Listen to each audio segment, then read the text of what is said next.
Thank you, thank you. Ted, I hope you noticed that I wore some pink chunky socks for you tonight, so we appreciate that. First time I met Ted was, I think about 13 or 14 years ago. I had moved into a small granny unit on the back of King Street with my expectant wife, and our neighbors were kind of some young hipster couple. So I came out one morning, it's kind of mid-morning, maybe around 10 a.m. or so, and I see my neighbor standing on his front porch, Ted Holladay, smoking a cigarette, laden head to toe in tattoos, wearing nothing but a black, shiny pair of vinyl pants with the little hip chain holding his wallet in, and about a half a can of Aquanet keeping the pump at the regulation 14-inch height. So you know, this guy, pretty interesting fellow. A few days later, he invited me into his home, and place had something like a genus loci about the place, which means it's got kind of a special spirit about the place. And when you walked into the front, spirits it did have. There was a full rack, a rolling bar with right next to the Max in a display. It was like this nice rolling cart with the full bar with I think many single malt scotches on there, which is Talisker is Ted's version of orange juice in the morning. So that's how he gets his day rolling usually. So we became friends. We became good buds, and I invited him to up to my brother's bachelor party. We've got a gold claim out in the boonies up in the Sierras, in a four-wheel drive to get into, and we did something.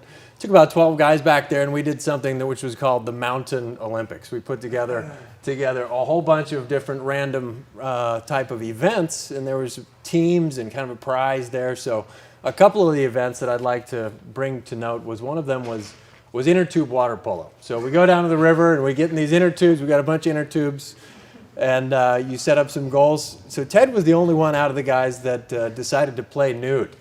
So he gets into the inner tube nude, and I swear, I've seen this 6'5", you know, pasty butt in the middle of the woods from far away. We thought that we saw a shaved version of Sasquatch up there.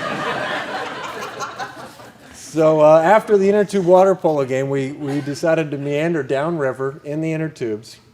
And Ted, always being resourceful and prepared, had packed a little Tupperware kit, which was his emergency first aid kit. And I thought, okay, this guy's ready for anything. There could be rattlesnakes down there, could be cuts, you know, could be need Band-Aids. So we go down the river, and the next event was something called the CTL, which was Circumnavigate or Circumference the Log. It's a big box canyon. There's a giant sugar pine log that's lodged about 30 feet above the water surface.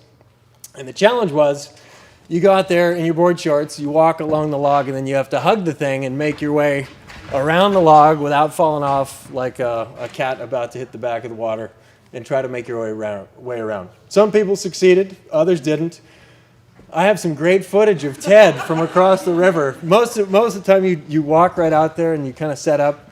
Ted, not only does he puts on his wetsuit before he gets out there, but then instead of walking out on the log, he kind of starts to crawl out on the log with his hands and feet very gingerly, and he gets about 5 feet out and then decides that he's shaking a little too much and turns around and makes his way back to the other side of the log, and then he goes straight for his emergency first aid kit. And I'm thinking, what the hell has he got in there that's got to be so useful? So he opens up the first aid kit, and he's got, thank goodness, he's got his flask of Talisker, a lighter, and a pack of Camels in there. Always prepared.